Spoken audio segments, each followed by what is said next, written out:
Você está na Virtual. Muito mais que conexão. Uma questão de estilo.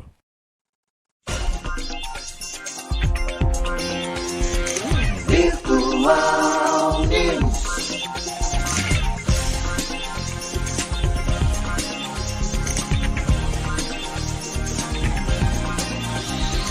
Virtual Notícias. Traz a informação.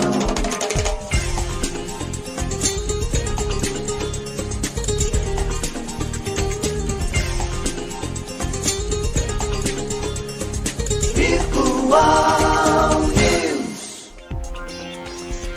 10 horas mais 4 minutos, um bom dia para você. Começa agora o seu Virtual News desta quinta-feira, dia 22 de junho de 2023. Um bom dia aos poderes constituídos, ao Executivo, ao Legislativo e ao Judiciário. E um bom dia especial para você que faz parte do quarto poder, que é a sociedade organizada. Maravilha, maravilha. Olha, dia 22 de junho para você que nasceu no dia 22 de junho. Parabéns, tudo de bom. Deus abençoando a sua vida hoje e sempre. Feliz aniversário. Maravilha, hein? Parabéns, parabéns. Quinta-feira, participação de André Lima. Nos controles técnicos, Maria Clara. Bom dia, André. Bom dia, Maria Clara. Bom dia, Márcio, mais uma vez aqui, quinta-feira, hoje dia 22 de junho, estamos ao vivo pelo Virtual News. Só tenho a agradecer pela oportunidade, obrigado mesmo. Agradecer também sempre, nunca esquecer da nossa Maria Clara, que é a pessoa que fica no nosso setor aqui, nosso background, fazendo as coisas acontecerem, controlando tudo. E vamos que vamos para mais uma semana de notícia boa. Hoje tem notícia boa? Notícia...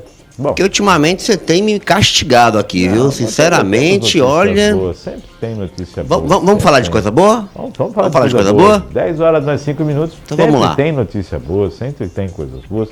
Sol hoje, temperatura sobe, mas amanhã o frio toma conta novamente. Então, atenção aí. Lembrando que nessa época de inverno, o inverno começou, né, Maria Clara? Começou ontem o inverno. E o calor humano, muitas pessoas dependem dessa ação do calor humano. Se você tem um agasalho em boas condições e você não vai mais utilizar, o que você pode ceder para uma outra pessoa, faça isso.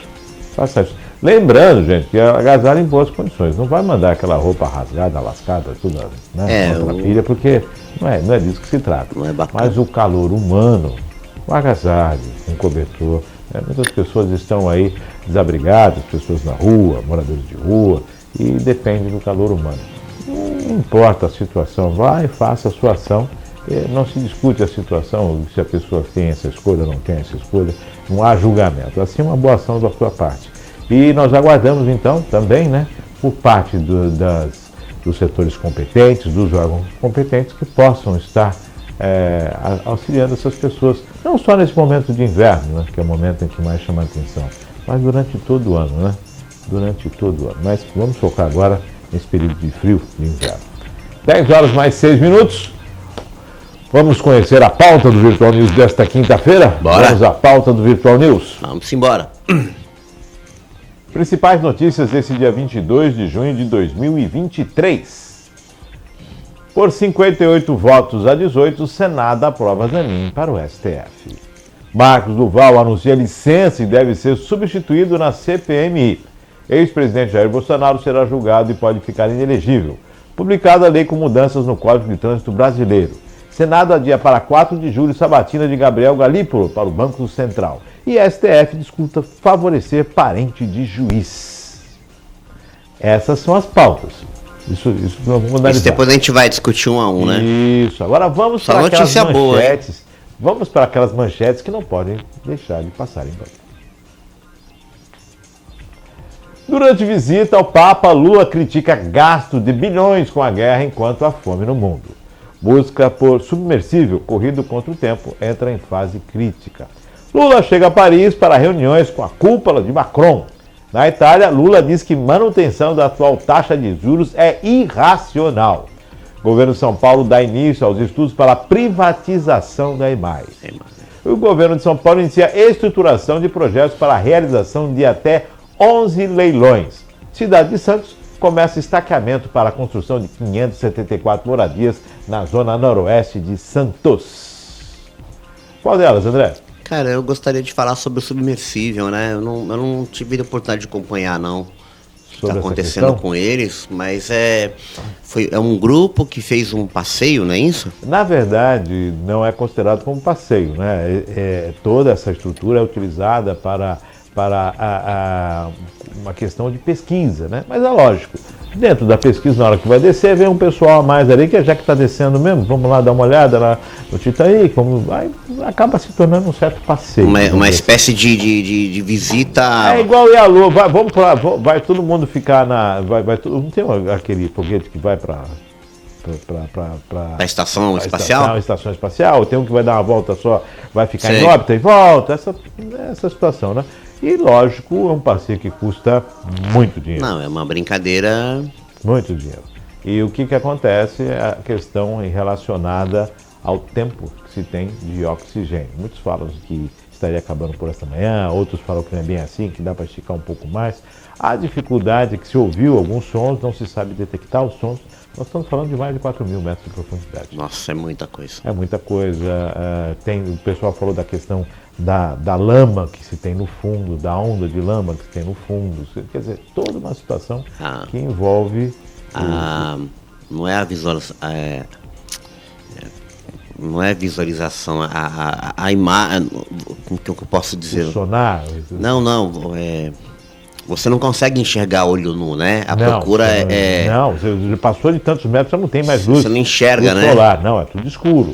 Então é tudo com equipamentos, né? Equipamentos. E aí, a primeira questão é a localização. Depois da localização, observar-se a possibilidade de se trazer à tona a embarcação, o submersível, que é uma outra situação, tecnologia para isso, como vai ser feito, descompressão das pessoas que estão ali dentro, não dá para puxar isso de uma vez só. Tem assim, tudo isso, né? Não basta só localizar, né? Ainda tem o tempo de você, após localizar, trazê-los à superfície. Então, quando está se correndo contra o tempo, é a questão do oxigênio dentro do submersível, né? Então, a primeira prioridade é trazer as pessoas com vida, né? Lógico. Essa é a prioridade. Mas está se correndo contra o tempo, não se tem comunicação, não se sabe o que aconteceu, né? E aí não se tem a localização. Alguns acham que ele pode ter subido, pode estar na superfície, né? Ele pode estar na superfície, né? Tem alguns o problema é que pode estar na superfície, pode estar em outra localidade e tudo mais. Não consegue abrir, né, Maria Clara? Só por fora que se abre. Lembrando também, né, daquela questão, daquele avião que desapareceu e nunca foi encontrado, né? Então, são situações que a gente torce para o melhor. Mas, é claro, a cada hora que se passa, a dificuldade do resgate e localização. Não,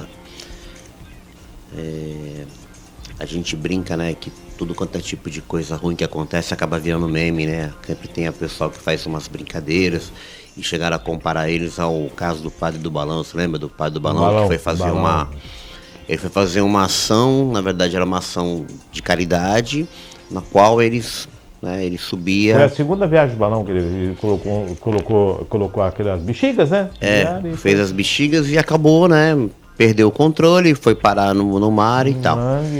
E depois as pessoas ficam questionando qual foi a motivação, né? No caso do padre, realmente foi recreativo, né? Era uma ação de arrecadação de alimentos para a igreja e tal, sabe? Foi uma coisa. Nesse caso aí não, foi uma pesquisa onde, sei lá, né? Milionários resolveram descer. Cara, sei lá, bicho, a gente fica, não dá nem para julgar quais são os motivos, mas tem um pouco de imprudência aí, né, Márcio? 4 mil metros de profundidade. Não é para qualquer um, né, cara? Mas eu criei, tá tudo bem, mas você tem que ter plano A, B, C, D, E, F, G, sei lá, uma cordinha para poder marcar, né, a descida, alguma coisa. 3, 4 formas de comunicação. Tudo foi, eu acredito que tudo isso é pensado, né? Algo totalmente fora da curva que deve ter acontecido para a gente chamar essa atenção, né? Porque tudo isso deve ter sido pensado. Quando você procura conteúdos até artigos científicos, por que até hoje não trouxeram o Titanic de volta, né? É por vários motivos, né? E um dos claro, o motivo é que se você for tentar pegar ele, trazer de volta, ele vai quase que se esfarelar todo. Vai desmanchar todo. Né? Mas a grande dificuldade é a profundidade que ele está. Entendeu? Não é qualquer um que vai conseguir chegar lá, pegar e trazer o navio de volta. Então, a profundidade, chegar até o local já é um desafio imenso. Vou até fazer um paralelo. O que a Petrobras tem? A Petrobras ela tem uma tecnologia de extração em grande profundidade, a mais de 1.000 metros de profundidade de perfuração. Tem toda uma tecnologia, toda uma estrutura que consegue fazer a perfuração abaixo de 1.000 metros de profundidade. Então, e aí são robôs, tem muitas fotos, tem vários vídeos dos robôs fazendo todo esse trabalho. Tem vídeos de robôs tirando um merlin de dentro da estrutura, quer dizer, é uma coisa espetacular. Um merlin, um peixe enorme. De dentro da estrutura. Tem vários vídeos na internet que as pessoas podem acompanhar. Isso a mais de 1.000 metros de profundidade. Agora estamos falando de 4.000 metros, 4.000 metros de profundidade. São 4 quilômetros de profundidade. Então é muita coisa. A gente espera sempre, né? Não, a gente está rezando a fé por em Deus, eles. De fé e a condição. E as pessoas estarem, né, explicando o porquê. E essa fixação, eu vou descer para ver um navio que afundou e que foi uma tragédia. Não, do ponto de vista histórico, Márcio, eu também gostaria de ter a oportunidade de um dia visitar o Titanic. Também tenho, né? Você não tem? Não, cara, porque assim, se você pegar, você imaginar que a estrutura de 100 anos atrás, né, a fabricação do navio há 100 anos atrás para a fabricação de hoje, ela não mudou muita coisa. Claro, novas tecnologias, novas formas de fazer a questão do fechamento, né, do forma de cravos, de segurar as placas, né? Mudou, claro. Mas é uma tecnologia de 100 anos atrás que é interessante. A mulher de uma das pessoas, a esposa de um dos tripulantes, né, desses passageiros desse submersível, ela é parente direta. Direto de alguém, né? Você falou aqui nos bastidores. Então a gente torce pelo melhor, cara. Tomara que dê tudo certo e que, né, a gente possa noticiar que achou eles, que, bom, vamos rezar. 10 horas mais 15 minutos. Tá aí Lula falando da taxa Selic, que está mantida, essa guerra com o banco. Lula falando da fome no mundo, que o pessoal, né, a guerra da Ucrânia está gastando muito bilhões e a fome no mundo... Então, Márcio, esse negócio do Banco Central aí, aqui depois você vai falar mais alguma coisa sobre economia. O Banco Central ter mantido a taxa Selic a 13,75, eu já disse várias vezes isso, não adianta querer baixar os juros de maneira artificial. O dólar está caindo, a bolsa está melhorando, as perspectivas melhoraram, a previsão de -1 do PIB já está em 1,9, sabe? É tudo previsão, tudo projeção. A gente só vai ter a real quando chegar no ano que vem e o tal do arcabouço fiscal estiver em prática. Aí sim, entendeu? Até lá... São anúncios bons, tá? Dá um desconto no carro popular de R$8.000. Você vai pagar R$72.000 um carro popular? Tem gente comemorando isso? Então, entendeu? Isso é medíocre, gente. Isso é medíocre. Lavar roupa suja fora de casa. Exato.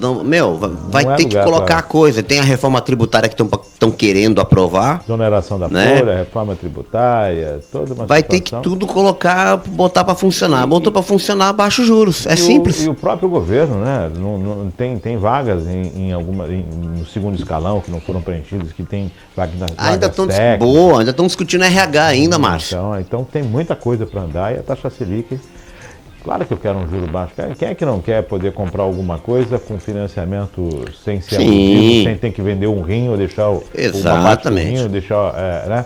Ou uma parte do fígado? Não dá, né? O problema é o seguinte, é você passar uma falsa impressão de melhora do país, que o país, né? Uma falsa impressão. A gente viemos agora de uma pandemia, tá? O país, ele não é que ele está estagnado, ele está voltando a engrenar numa certa lentidão decorrente dos efeitos do coronavírus.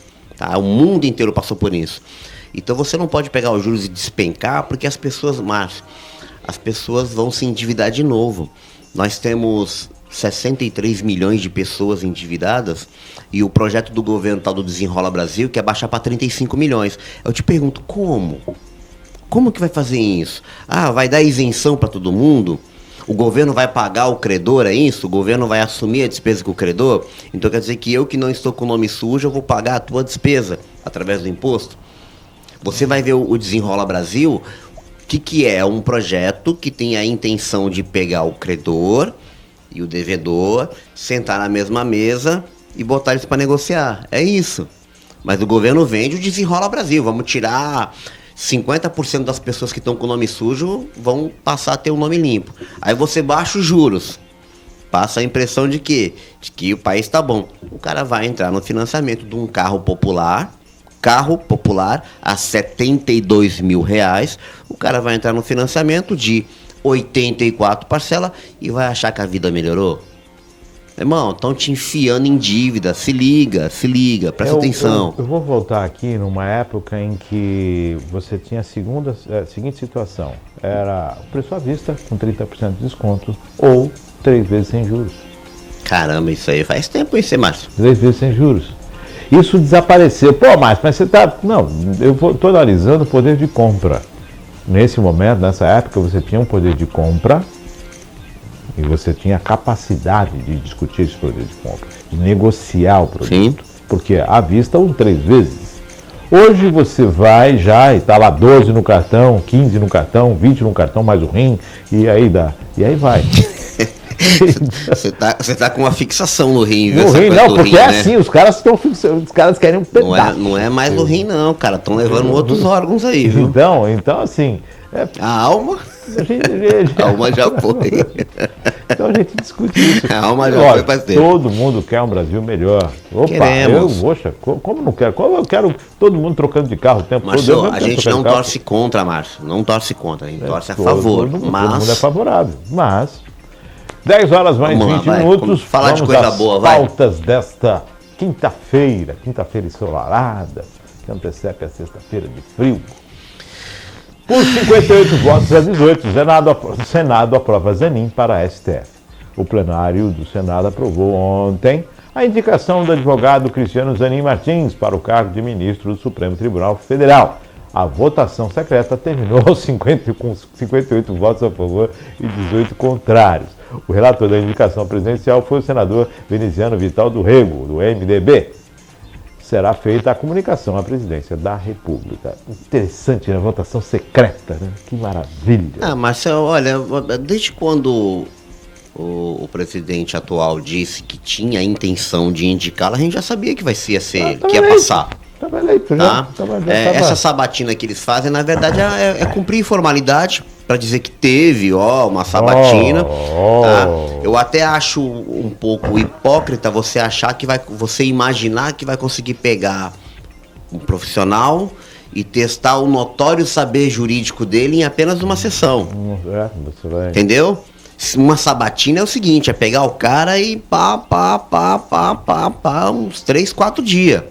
Mas não é assim que funciona, né? A gente imaginar... Aí eu te pergunto, a sabatina ali, ali isso não tem alguns advogados, tem um ex-juiz e tudo mais, mas o Senado está preparado para sabatinar juridicamente? Exatamente, porque eles não têm formação jurídica. Um ou outro tem, mas eles não têm formação jurídica. Aí vai para o STF, o que a gente vai ver? Como que eu posso dizer? É pegar a Constituição e rasgar, né? Porque a independência e a harmonia dos poderes está cada dia menos respeitada, porque o presidente atual entra outro presidente e coloca, outro presidente coloca. Você acha que esse indicado vai votar contra o governo que o indicou? Não vai. Não. Entendeu? De forma alguma. Não vai. Então, assim, eu vou te falar sinceramente. Meu malvado favorito. Sinceramente, eu acredito na justiça só até a segunda instância. Subiu, já era. Meu malvado favorito. Subiu, já era. Então, 10h22, tá isso, vai ser comunicado. Seja parabéns pela vitória. Ocupa a tua cadeira lá no STF. É isso aí. 10h22, vamos a mais uma matéria. Marcos Duval anuncia licença e deve ser substituído na CPMI. O senador Marcos Duval, do Podemos, do Espírito Santo, anunciou que iria apresentar um pedido de licença da atividade parlamentar. Nesse caso, será substituído pelo senador Marcos Rogério, do PL, na CPMI, que investiga os atos de 8 de janeiro.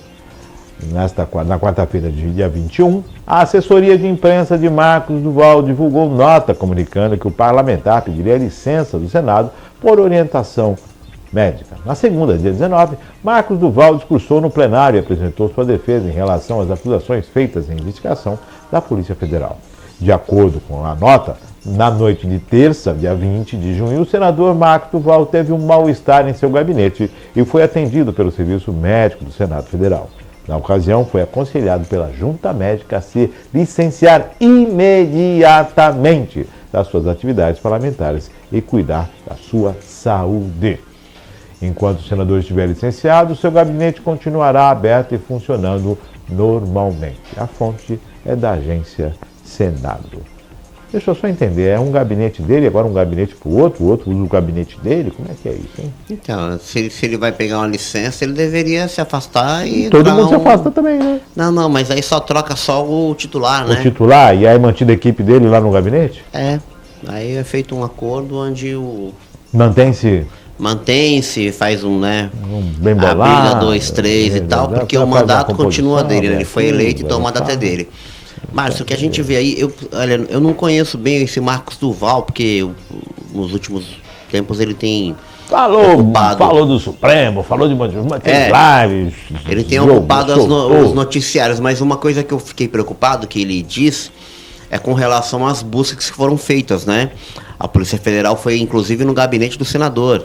Sim, foi na casa, gabinete. Não, foi na casa, tudo bem. Na casa, sei lá, de repente um endereço profissional, né, que ele atenda. Agora, no gabinete do senador, entendeu? Ou seja, a imunidade parlamentar, ela está sendo questionada aí. E as pessoas não estão percebendo isso. Tá tudo de cabeça para baixo. Entendeu? Eu sempre fui contra a imunidade parlamentar. Eu sempre achei que ela tem uma função constitucional muito bela, que é garantir que aquele que foi eleito pelo povo, que é a voz do povo, possa em plenário se manifestar sem sofrer as penalidades legais, que é isso que significa imunidade parlamentar, tá, gente? Não é eu ir lá e falar um monte de baboseira, não. É eu ir lá poder apontar o dedo na cara do presidente, do governador, do prefeito e falar, ó, você está fazendo isso. Dentro da imunidade parlamentar, a lei me protege. Quer dizer, eu não, que eu não sou eleito, mas os que foram eleitos. Protege o eleito dentro da imunidade parlamentar. Diferente de uma pessoa comum, como nós estamos aqui, a gente pode de repente fazer um comentário e algum político se sentir ofendido e que vai virar lei também, né? Já é lei já. Fala do meu malvado favorito. Tentaram. Não poder chamar o ladrão de ladrão. Então, gente, pelo amor de Deus. A situação sacanagem, é bem assim. Eu comentei na nota anterior do Zanini dos votos que na verdade a votação é secreta. Por que eu entendi que a votação existia essa questão na lista da votação secreta? Na época em que existia um poder ditatorial que comandava o país, lógico, todo político queria poder votar aquilo que achava correto e não sofrer as consequências de quem foi que votou. Então, criou-se as caixas de Pandora, né? Criou-se a votação secreta. Só que hoje nós vivemos num país diferente, democrático. Democrático até a página 2. Né? E o voto continua secreto. Mas peraí, eu quero saber o que meu senador, seja ele seja ele o homem que foi à Lua ou o outro. Eu quero saber o que os senadores do meu estado votaram. O meu senador votou como? O meu senador votou como? O senador do meu estado votou. E eu não posso saber. Quais são os senadores do nosso estado de São Paulo? Isso é errado. E o que eles votaram referente a essa questão do Zanin? Então. Ô Márcio, veja, a gente tem um problema sério, Nós temos senador do MDB, nós temos senador do PL, nós temos senador... Todos. O que foi votado? Existe uma coisa assim, a transparência, né? A publicidade que está garantida constitucionalmente, ela o tempo inteiro ela é maculada, né? Ela é esticada para um lado ou para o outro. A votação é secreta, né? Nós elegemos os nossos deputados, senadores, governadores, presidentes, vereadores. A votação é secreta, mas para que ele possa me representar publicamente. Entendeu? No entanto, eu vou ficar... Bom, mais uma matéria. Vamos a mais Deixa uma eu só matéria. fazer uma coisa. Você estava falando do Marcos Duval, eu lembrei de um caso recente que teve aqui na Baixada, onde uma pessoa conhecidíssima tinha sido presa porque o advogado dele sofreu uma busca e apreensão no próprio celular da Polícia Federal. E agora foi anulado, tá todo mundo na rua. Você não sabe que esse cara? Deu mó rolo isso aí. Deu mó rolo isso aí, deu mó rolo. Dá meu helicóptero. Deu mó rolo com 2 L's. Deu mó rolo isso aí. Então você vê que o advogado, você não pode pegar o celular dele numa busca e apreensão. Foi aí que conseguiram soltar o cara, né? Na falha do procedimento. Na falha do procedimento, que é o que estão tentando fazer aí com o Marcos Duval. Querem pegar o cara de qualquer jeito, então... Licença médica. 10h29, mais uma matéria. Ex-presidente Jair Bolsonaro será julgado e pode ficar inelegível. A partir desta quinta-feira, o plenário do Tribunal Superior Eleitoral vai decidir se o ex-presidente Jair Bolsonaro ficará inelegível por 8 anos. A ação será votada por 7 ministros que compõem a corte, que conta com 5 magistrados nomeados pelo ex-presidente Luiz Inácio Lula da Silva, um pelo ex-presidente Michel Temer e o outro pelo próprio acusado. O órgão máximo da Justiça Eleitoral é formado por 3 ministros originários do Supremo Tribunal Federal, o STF, 2 do Superior Tribunal de Justiça, STJ, e 2 representantes da classe de juristas advindos da advocacia, nomeados pelo presidente da República a partir da lista tríplice elaborada pelo STF. As nomeações do atual mandato são da Carmen Lúcia, vice-presidente da Casa, nomeada por Lula para o STF em 2006, do primeiro mandato do petista, Benedito Gonçalves, corregedor e relator do processo contra Bolsonaro, que foi nomeado para o STJ em 2008, já durante o segundo mandato, e o Raul Araújo Filho, também nomeado pelo STJ em 2010. Ainda estão na conta do presidente os ministros André Ramos e Floriano de Azevedo, que chegaram neste ano no TSE por nomeação direta de Lula a partir da lista enviada pelo STF.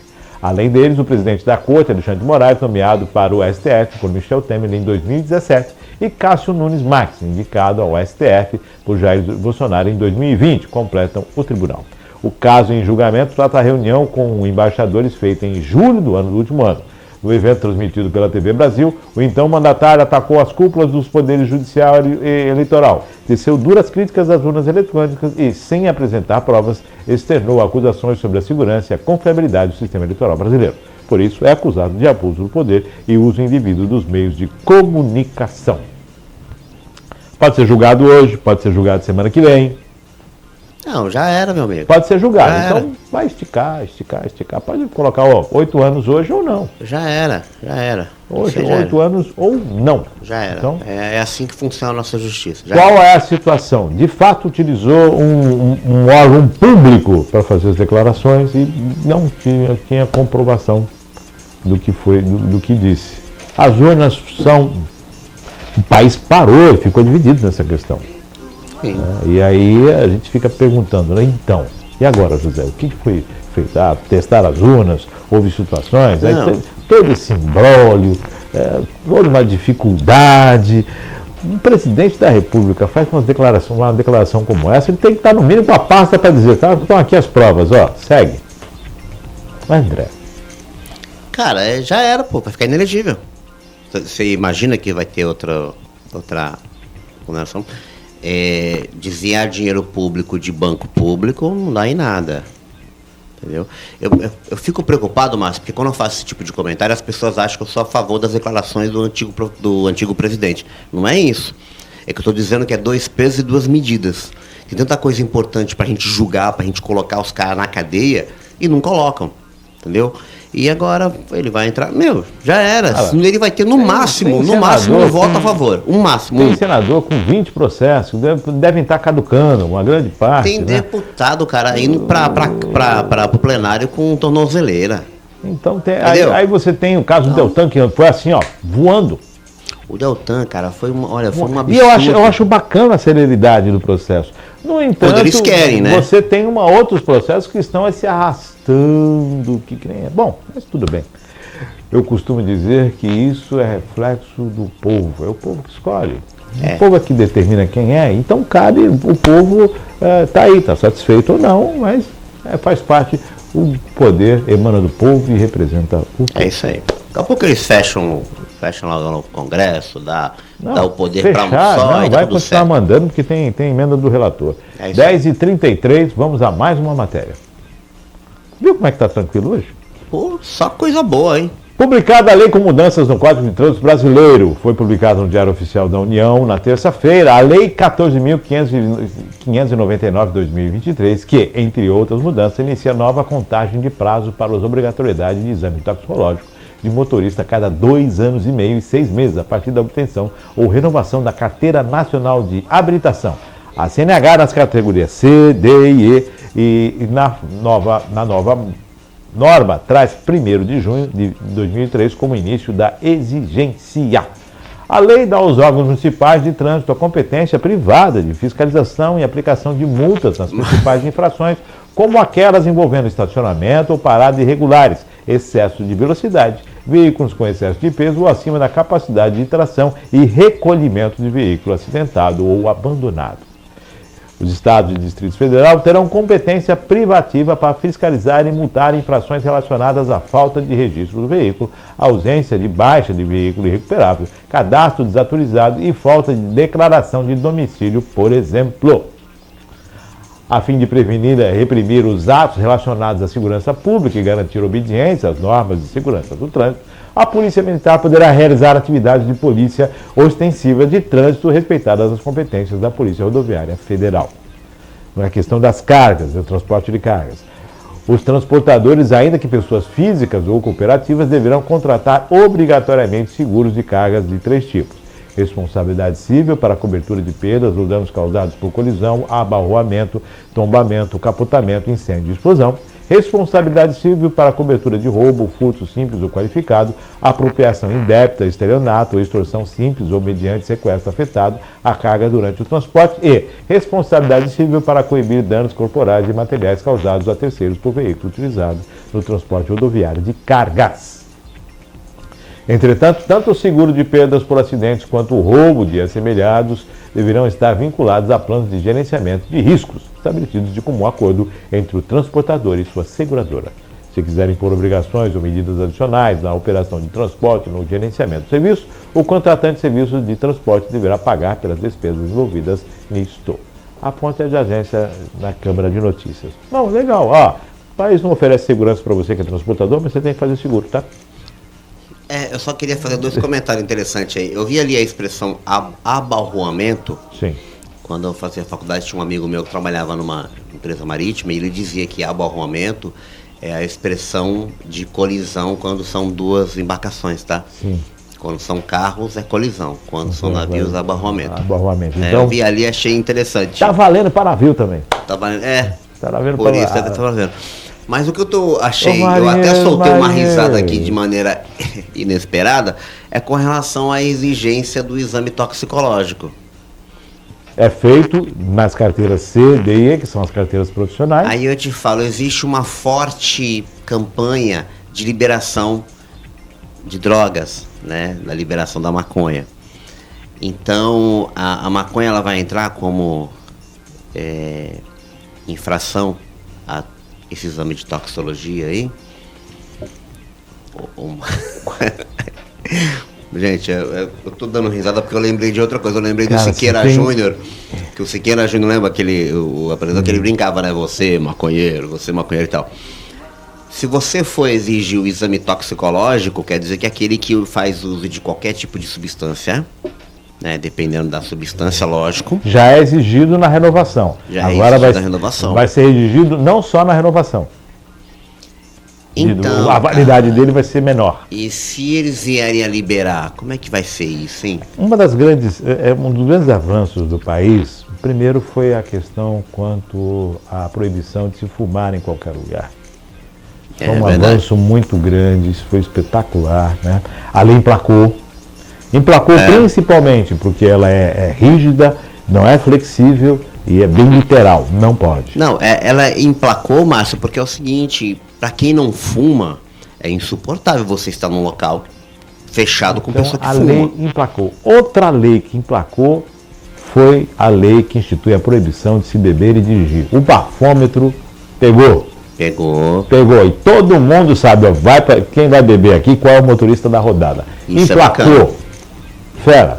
Então, se você bebeu, foi lá, soprou. Agora, se você fumou, cheirou, como é que fica? Então, provavelmente eles devem inventar algum equipamento de avaliação, né? Avaliação, porque e aí? Então, assim, são situações que a gente se pergunta qual é o posicionamento do governo, qual a ação do governo para que se realmente se tenha uma condição. Nós não estamos falando daquelas pessoas que estão drogadas nas ruas, não é dessa que nós estamos falando. Nós estamos falando daquelas pessoas que acabam utilizando dessas substâncias e sem a menor condição vão dirigir, vão para pegar o volante. Então, se são alucinógenos, se são para pegar o volante, como é que fica? Então, tem essa questão da lei que bebeu, dirigiu, dançou. Para o motorista profissional, se estiver utilizando drogas e vai aparecer no exame do cabelo, também não é habilitado, está se reduzindo a prazo, que eu acho excelente também, é profissional, você está à frente de um equipamento que vai de 5 a 60 toneladas, então você tem uma responsabilidade muito grande, então isso é necessário, sem sombra de dúvida, se você é um profissional do trânsito, você é um profissional, motorista profissional, carreteiro, tem essa situação, você sabe aquilo que você está conduzindo e o risco que é para todos aqueles que transitam nas rodovias, né? Tem vídeos aí na internet mostrando coisas absurdas. Então, é necessário sim uma rigidez, um controle, e se você não utiliza desse tipo de substância, você não tem preocupação nenhuma. Exato. Preocupação nenhuma. Mas, André, é bem dito, né? Se liberar, como é que faz? Sem liberar, já não controla, liberando, como é que faz? Cara, são as nossas incoerências, né? São algumas incoerências que a gente vê na justiça, né? Na verdade, esse dia eu estava assistindo um vídeo antigo de quando saiu a obrigatoriedade de você usar cinto de segurança, né? E o pessoal achou aquilo um absurdo, né? Tá louco, por aqui e tal. Uma coisa quando obrigou o pessoal a usar capacete. Sim. Aí teve que vir uma lei rígida, né? Impor multas pesadas, punições altas como pontuação na carteira até perda do direito de dirigir, para que pegasse. Esse do exame toxicológico vai ter que ser a mesma coisa. Mas veja, Márcio, você deu o exemplo do bafômetro. Você sabe que constitucionalmente você não é obrigado a produzir prova contra si. Contra si mesmo. Né? Então você está lá, de repente vem passa numa blitz, o policial fala, olha, você vai passar pelo exame toxicológico. Você pode se recusar, a lei te dá esse direito. Aí o que o policial faz? Pega você e conduz até a delegacia e lá, né? Fazem. Lavra não sei se vai ser um ato circunstanciado, se vai ser um boletim de ocorrência, sei lá. Ele vai lavrar o ato competente, né? E vai ter desdobramentos depois. Vai ter desdobramento e você tem um direito é um direito constitucional de não produzir prova contra si, né? Mas dependendo das condições físicas do motorista, você claramente ao bater o olho no cara, você vê se ele está embriagado ou não, né? Eu não sei como é que eles vão fazer para que essa legislação seja cumprida. Vamos aguardar. 10h41, mais uma matéria. Senado adia para 4 de julho sabatina de Gabriel Galípolo para o Banco Central. O Senado adiou para o dia 4 de julho a sabatina do ex-secretário executivo do Ministério da Fazenda, Gabriel Galípolo, para a diretoria de política monetária do Banco Central. A sabatina da Comissão de Assuntos Econômicos do Senado estava prevista para a próxima terça-feira, dia 27. Mas foi adiada por causa das festas juninas, que mobilizam parlamentares da região do Nordeste. A sabatina do servidor do Banco Central, Ailton de Aquino Santos, indicado para comandar a área de fiscalização da autarquia, também foi remarcada. A votação do plenário do Senado ainda não foi definida, mas a expectativa é de que ocorra no mesmo dia. Galípolo foi escolhido pelo governo Lula para assumir uma das diretorias mais importantes do Banco Central depois da presidência ocupada hoje por Roberto Campos, indicado pelo ex-presidente Jair Bolsonaro. Ele não vai para a presidência, né? Para uma diretoria, é isso? Mas duas situações. Tá. A taxa Selic, não sei o que, a economia. Aí é São João. Então, você vê. São João, é a fogueira. Vamos pular a fogueira. Peraí, Não é urgente, não é urgente baixar os juros? Não é urgente ter alguém, a pasta pode aguentar. Que é isso, São João. Não, a gente espera Pula mais fogueira, um pouco. A gente espera mais um pouco, Pula né? fogueira, vai, vamos, São João. Opa, é importantíssimo. Vou voltar para o reduto eleitoral, tá lá a festa de São João, tá o pessoal. Gente, meu Deus. Pode pular para a próxima. Vamos pular para a próxima? Vamos pular para a próxima fogueira? Vamos aguardar. Lembrando que o rapaz que era da política pública do WhatsApp, né? Eu trabalhava no WhatsApp, ocupou a vaga no lugar do Galípolo lá, né? Como é que é? Você não ficou sabendo dessa? Não sabia não. Como é que é o negócio? Nós tivemos, o Galípolo vai para lá, e para o lugar do Galípolo já foi indicado o que era responsável pelas políticas públicas do WhatsApp no Brasil. Políticas públicas do WhatsApp? O WhatsApp tinha uma pasta lá de políticas públicas, que a pessoa era responsável por essa pasta, e ele foi indicado pelo governo agora para assumir o lugar do Galípolo. Tá bom. Tá bom? Vamos fazer o seguinte. Vamos para as festas juninas, tratar do que importa, e depois a gente cuida disso aí. Isso. Pula a fogueira, bora para a próxima. Vamos para a próxima. Vamos embora. Vamos para a próxima, que hoje está... STF discute favorecer parente de juiz. A OAB Nacional mantém constrangedor silêncio sobre a inacreditável ação da Associação dos Magistrados Brasileiros no Supremo Tribunal Federal, que, na prática, permitirá que suas excelências julguem processos de interesse de escritórios da advocacia de seus filhos, cônjuges, parentes e consanguíneos. A proibição está definida no artigo 144 do Código de Processo Civil, que a ANB alega ser inconstitucional. A medida pode até provocar concorrência desleal. Advogados temem que a alteração da regra provoque uma corrida a escritórios ligados a magistrados, tão logo a ação seja protocolada. Alguns ministros tentam impor limites, como impedir que o magistrado com o parente assuma a relatoria do caso, mas ficaria liberado para julgar. Não se conhece a posição de Augusto Aras, mas a antecessora Raquel Dodge se posicionou contra a ação e pediu a improcedência do pedido. A AMB alega que o juiz não tem como saber que uma das partes é cliente de advogado que se enquadre na regra de impedimento.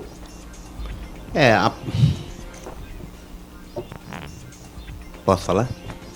Fica à vontade. Eu ia falar da questão da concorrência desleal, mas essa última frase aí me tocou. Realmente não tem como o cliente saber que o advogado ou que o escritório de advocacia guarda alguma relação de parentesco, consanguíneo, afinidade, cônjuge, filiação com o juiz que vai julgar o caso. Realmente o cliente não sabe, mas o escritório de advocacia sabe. E isso aí vai corroborar a alegação de que vai criar concorrência desleal, porque é o seguinte, Márcio, eu sou um profissional da área, tá? Que me formei com muita dificuldade, que entrei de repente por uma cota, tá? Então eu não tenho parente rico, eu não tenho pai ou irmão juiz. Tudo vai ser mais difícil para mim. Quando eu pegar um processo que eu descobri que aquele outro advogado tá do lado de lá, no polo contrário, tem um pai juiz, meu irmão, perdi. E aquele advogado vai fazer de tudo para que o nosso processo caia nas mãos do pai dele. Ou seja, o princípio constitucional da suspeição, do impedimento, né, do livre convencimento do juiz, cara, vai cair por terra. É o momento que você falou, o momento que o país passa. A justiça, eu estava contente que pelo menos a primeiro e segundo grau eu ainda acredito. Mas se isso aí acontecer, meu amigo, então... Acho que essa ação ela vem antes do anúncio do Zanin ao STF. Mas com certeza ela ganha mais força agora. Raquel Dodge, na época, se dizia contrária. E eu quero crer que todo magistrado, né, tem, por excelência, o entendimento e a lisura da função que exerce com grande maestria. Mas... cara, é constrangedor essa situação. E um constrangimento que beira uma situação de não reconhecimento do país como sério, tendo em vista que tal prática, mesmo que supostamente, possa ser exercida. Não traz uma transparência, uma segurança ao brasileiro que observa a justiça tão distante e que muitas vezes, quando observa um juiz, tem nele a credibilidade de um julgamento sério e a certeza que a justiça seja feita. Então, diante de toda essa situação, o que está sendo maculado é essa figura tão importante que faz parte desse poder que é independente e que carrega aí a última esperança de muitos brasileiros, né? E que realmente, né, a justiça tem na sua formação a balança. E dentro, em Brasília, uma das estátuas, vou chamar assim, que representa a justiça, ela é cega segurando uma espada. Cega. Na verdade, ela não é cega. Ela tem uma venda nos olhos. Não é cega. Vamos tirar a venda. 10h49. Bela sacada, né? Vai tirar a venda e agora ela vai com o olho aberto assim, ó. Quem falta tirar a venda é o quarto poder, que é a sociedade organizada. Exatamente. 10h49. Mais algum comentário sobre isso aqui? Não, cara, eu falei... Você é causídico. Você é mais melhor que ninguém. É o que eu tô te falando, bicho. Pra gente... quando existe um comentário assim no modo... Quem é operador de direito sabe o que eu vou falar agora. Que eles brincam que da cabeça de juiz e do bumbum de neném pode ser qualquer coisa. Isso é uma expressão... É uma expressão, um jargão, né? É um jargão utilizado popular. No meio popular, né? Mas no mundo jurídico, né? É um pouco até o jocoso com relação à figura do magistrado, mas é uma coisa que eles imaginam o seguinte, porque nós temos algumas distorções. Para você chegar a juiz, cara, não é qualquer um que chega lá. Tá? Você precisa ter notório saber. Um notório saber, mas eu digo, não é questão do notório saber. Para você conseguir se formar numa faculdade, o custo já é alto. E para você conseguir passar no exame para magistratura, porque só até certa idade que você pode ser juiz, tá? Não é qualquer idade. 50 não pode? Não pode, pô. Tem um limite de idade, não sei se é 39 anos. 39 anos. Entendeu? Você só pode se tornar juiz até essa idade. Tem um limite. Eu não sei bem por qual motivo, mas eu acho que é para dar tempo, né, da pessoa desenvolver, criar um senso crítico, uma visão de mundo diferenciada, sem máculas, porque você pegar um advogado que já advoga 20, 30, 40 anos e depois ele prestar um concurso público, claro que ele vai passar, entendeu? Mas ele vai trazer toda aquela carga emocional. Isso. Aquela bagagem emocional ela vai trazer e vai acabar aplicando nos processos, né? Então, eu acho que essa é uma forma de proteção.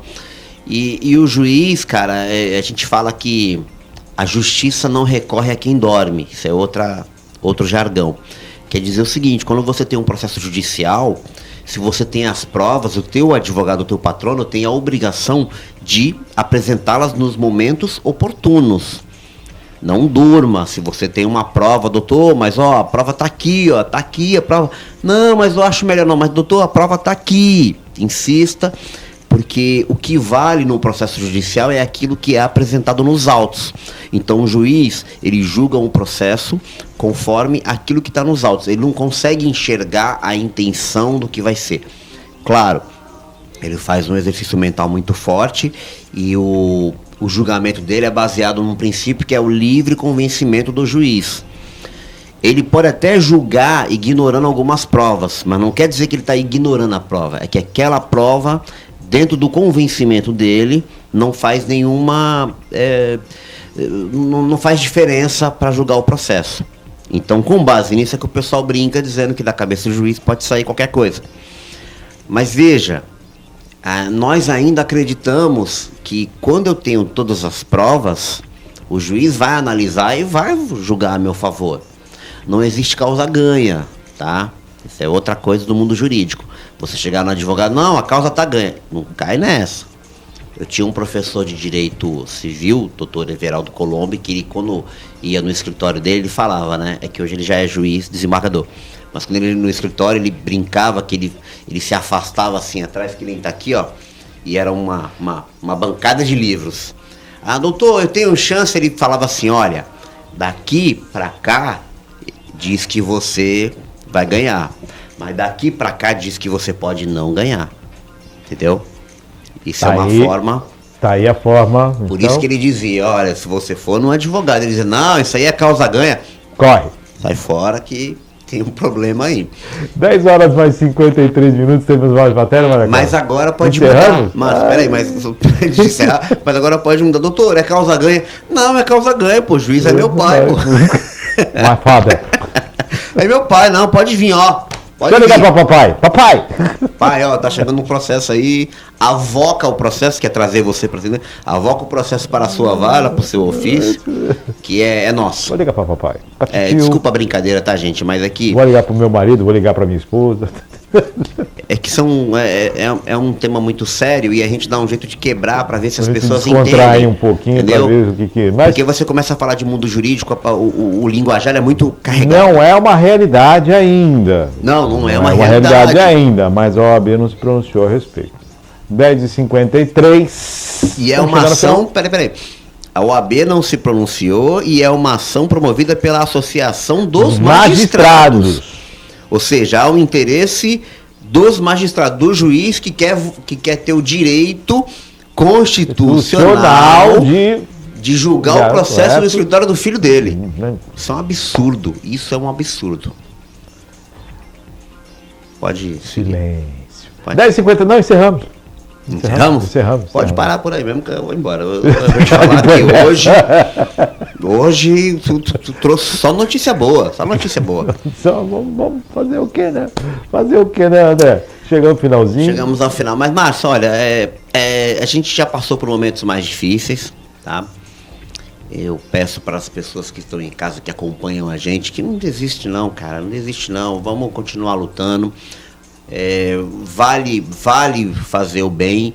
Eu digo, passe adiante para você fazer o bem pro próximo, tá? Eu sei que tem muita tranqueira, tem muita pessoa que, infelizmente, mas a maioria são pessoas de bem, tá? Entre as pessoas más, as pessoas boas, a gente tem muito mais pessoas boas. É que, infelizmente, elas não se envolvem, né, em assuntos políticos, porque realmente é chato pra caramba, né? Eu brinco que a palavra política deveria ser alterada para outra coisa. Porque você chama um cara, vamos lá em casa falar sobre política? Pô, vamos lá em casa fazer política? Agora, se fosse uma outra palavra, talvez a galera, né? Eu vou aproveitar essa sua colocação. Aceitasse. Já vou fazer só uma observação aqui, que é uma questão de conceito, de entendimento. Quando você define que você quer um país mais justo, que você quer honestidade seja exercida em todas as esferas, em todos os locais, você luta por um país melhor, isso deve estar dentro de você de tal forma que todos os seus atos sejam regrados por coisas corretas. Perfeito. E como é que é isso, Márcio? É simples. Você não furar uma fila, Perfeito. você não passar à frente de alguém, você não dar uma desperto levando vantagem sobre uma outra pessoa. É assim que a gente começa a mudar um país, nas coisas pequenas. É você não fechar os olhos no ônibus ou no lugar, fingir que está dormindo para o idoso ficar de pé. O troco veio errado. Vai lá e, da mesma forma que você vai reclamar quando vem a vier menos, vem a menos. mais, você vai lá e devolva. São essas situações que fazem com que a sociedade mude e que realmente o país se torne um mundo melhor. Não adianta você exigir somente das pessoas que estão no poder, que foram escolhidas pelo povo, e na verdade você tem uma atitude, você quer respeito, mas não respeita os outros. Você quer respeito, mas você passa à frente de 300 pessoas numa fila e acha isso normal. Exato. Você acha que aquelas 300 pessoas que poderiam estar na sua frente não têm o direito de estar na sua frente e que você prevalece sobre todos os outros. Então, como é que você vai mudar um país se você não muda essas pequenas coisas?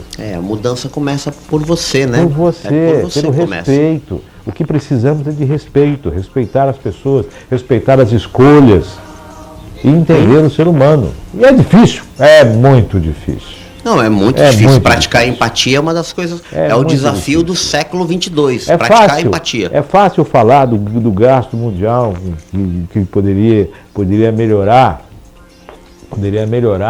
Né, dar comida a muitas pessoas. E, na verdade, quando eu gasto mais de 18 milhões num cartão, que poderia também ajudar a dar comida para muita gente. Sim.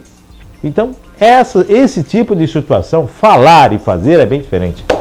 10h57, André. Márcio, obrigado mais uma vez pela oportunidade. Agradeço poder estar aqui toda quinta-feira comentando aí as principais notícias do nosso país, né? Que a gente continue fazendo esse trabalho, tá? É aquele trabalho de formiguinha, ele é trabalhoso, ele é penoso, né? Escolher bem as notícias que a gente vem aqui e comenta. A gente pratica a imparcialidade, apesar que eu brinco muito que lá no portal, eu falo assim, lá no portal TPC eu dou a notícia. Eu dou a notícia sem minha opinião, eu dou a notícia.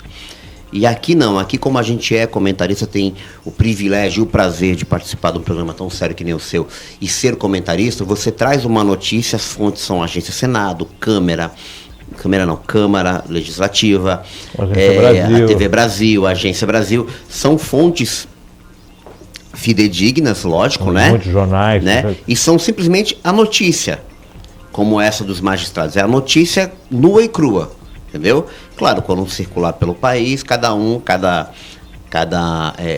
veículo de comunicação vai colocar a sua carga ideológica, né? Para um lado ou para o outro. Sua direção, né? Ou simplesmente vai lá, isso aí não vem de jornal, a gente não vai nem publicar. Então, quando a gente vem para cá e você traz esse tipo de notícia, apesar de a gente não ser favorável ao governo atual, não sou mesmo, acho que a gente cometeu um erro gigantesco em trazer essa figura de volta, mas a gente comenta, cara, baseado em fatos, entendeu? A gente tem que fazer a crítica, tem que haver essa crítica com respeito, sem querer ser dono da verdade, porque toda unanimidade é burra, né? Então agradeço a oportunidade de você permitir, não só eu, como os outros colegas de bancada que vêm aqui nos outros dias e talvez alguns comentários da pessoa, mas ele gosta do fulano. Meu amigo, é comentário, entendeu? A gente está aqui para debater e discutir os melhores assuntos da melhor forma possível. Então, só tenho a agradecer. Pessoal, vocês que acompanham a gente, muito obrigado lá no canal do YouTube, também nas nossas redes sociais. E até semana que vem estaremos aqui de volta. 11 horas em ponto, agradecendo a Maria Clara, agradecendo a André Lima, agradecendo sempre a sua audiência. Virtual News assim, ele pode começar às 9h30, 9h35, 10 horas, de acordo com as possibilidades, porque a gente vive num mundo de tecnologia a serviço da informação e internet, a gente sabe como é, né? Sempre trazendo as notícias mais fresquinhas da atualidade para você. 11 horas, agradecendo sempre, como o André disse, daqui a pouquinho tem os drops, nas redes sociais, no site, também no canal do YouTube, e você pode compartilhar, rever, comentar, fique à vontade. Para muitos, o canal é um canal voltado para o governo, para outros o canal é voltado para o ex-governo, e para você, o importante é que você tenha a notícia, o espaço é democrático, nós não temos nenhuma vertente, a única vertente é levar até você a informação. 11 horas, fique com Deus e até o próximo Virtual News, que é amanhã, a partir das 9h30 da manhã, se Deus quiser.